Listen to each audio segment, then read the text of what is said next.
All right, let's get right into it. What we're looking at today is an ancient poem, basically a funeral song, written in the raw, immediate aftermath of a city being completely wiped off the map.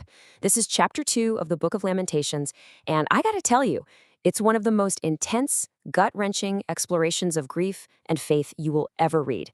So the entire chapter just explodes into existence with this one word: how. Now, in the original Hebrew, this isn't just a simple question. It's more like a shriek, a scream. It's that gut reaction you have when you see something so horrible that your brain can't even process it yet. It is the sound of pure, unfiltered shock. And right after that shriek, the rest of the line just hits you like a ton of bricks. The Lord, in his anger, has humiliated a daughter Zion. Right out of the gate, the poem drops two bombshells on us. First, the victim is daughter Zion, which is a poetic way of talking about the city of Jerusalem and all its people. And second, the one responsible is the last person you'd ever expect. It's the Lord, Zion's own God. And that brings us to the poem's first huge, unsettling theme. The author makes this absolutely shocking claim. God didn't just let this happen. No, the poem paints him as the direct, personal agent of all this destruction. He's not some distant judge watching from above. He's down on the battlefield, acting like an enemy soldier attacking his own people. To really drive this home, the poem uses these incredibly violent metaphors. It says God bent his bow like an enemy and killed all in whom we took pride. Think about that imagery. God is an archer, taking aim at the very people who were supposed to be his. The poet is putting the responsibilities squarely and uncomfortably right on him. And this assault is just relentless. The first part of the chapter is this brutal catalog of destruction, and every single act is attributed directly to God. He destroyed their homes without mercy, a phrase that's meant to shock you. He rejected the king and the priest. He disowned his own sanctuary, his own house. He poured out his fury like fire. The point is to show this wasn't just a punishment. It was a complete top-to-bottom annihilation. So the big question is, why, right? Why would God do this? Well, the poet doesn't just leave us in the chaos. He actually offers a theological framework to try and make some sense of the horror. And for him, this devastation wasn't random. It was something that had been foretold. And the key idea here is something called the Day of the Lord. For centuries, prophets in Israel had been warning about this. They spoke of a future day of reckoning, a day of the Lord that wouldn't be a rescue, but a terrible divine judgment for sin. It was always described as a day of wrath.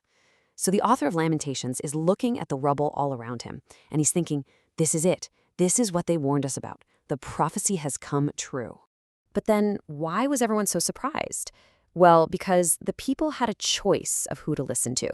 On the one hand, you had the true prophets, the ones who warned about judgment and called on people to change their ways. But then you had the false shalom prophets, the prophets of peace. And they were way more popular because they told everyone what they wanted to hear. Don't worry, everything's fine. God's on our side no matter what. The poem is pretty blunt. The city listened to the prophets peddling easy answers, and it led them right to ruin. And here's what's really fascinating. The poet deliberately uses the exact same language as those earlier true prophets. For example, the prophet Amos had warned in God's voice, "So I will send a fire." It was a future tense warning. Now in Lamentations, that warning has become a tragic past tense report. He has poured out his fury like fire. The what if has become the what is, and it's a clear signal that this wasn't an accident, it was a consequence. Okay, so that's the why from a theological angle, but the poem doesn't just stay there. It zooms right in on the raw human cost of the disaster. It doesn't just explain the destruction, it basically dissects the profound, multi-layered suffering of the people who survived. The author points out two different kinds of pain. First, there is the primary suffering. You know, the obvious physical horror of the war: starvation, death, buildings turned to rubble. But then there is a second and maybe even crueler kind of suffering, the emotional torment of being humiliated, mocked, and ridiculed by your enemies, and even by random people just walking by the ruins. This is the kind of taunt the poem records. People walking by would clap their hands, hiss, and shake their heads, just mocking them. And they'd throw Jerusalem's own beliefs right back in its face. Quoting from one of their own sacred psalms, they'd sneer, "Is this the city that was called the perfection of beauty, the joy of all the earth?" It's just twisting the knife, rubbing salt in the wound by pointing out not just what they lost, but how far they had fallen. And you have to understand, this is not a detached academic report.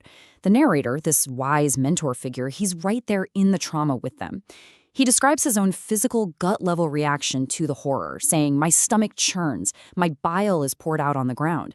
It shows his deep empathy.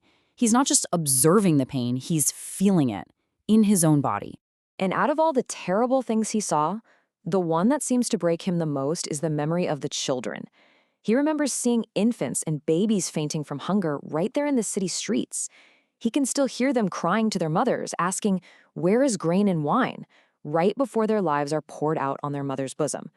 I mean, it's the ultimate image of innocence destroyed, and it grounds this massive tragedy in the most personal, human terms imaginable. So after painting this utterly devastating picture, the mentor doesn't just leave the city to wallow in despair. He urges Zion to do something pretty radical, to take all of this pain, all of this horror, and bring it directly to the one who, in his view, caused it all. His advice is to pray.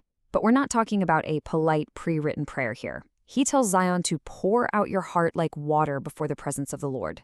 This is a call for a raw, uncensored, no-holds-barred lament. He's basically saying, cry out day and night. Don't hold anything back. Let God know the full, honest, brutal truth of your grief. The prayer that comes next is full of this incredible tension. It's like Zion is praying with two minds at once. Her rational mind, her head, accepts the theology. Okay, God is responsible for this. This is the prophecy coming true. But her grieving heart, her gut just recoils at the sheer horror of it all. It rejects the idea that this level of suffering is just. It's this internal battle between the head and the heart that she's told to bring directly to God. And she absolutely does not hold back. She recounts the most traumatic details directly to God in her prayer. The ultimate taboo of mothers eating their own children just to survive the famine, priests being killed in the holy sanctuary itself, a massacre of young and old alike where no one, not even the kids, escaped.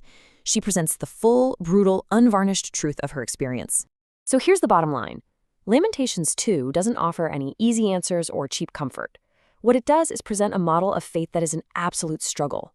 It gives people permission to bring their deepest pain, their confusion, and even their protests directly to God. And it leaves us with this powerful question that still echoes today. Can true faith sometimes look like a fight? And can prayer, in its most honest form, actually be a protest?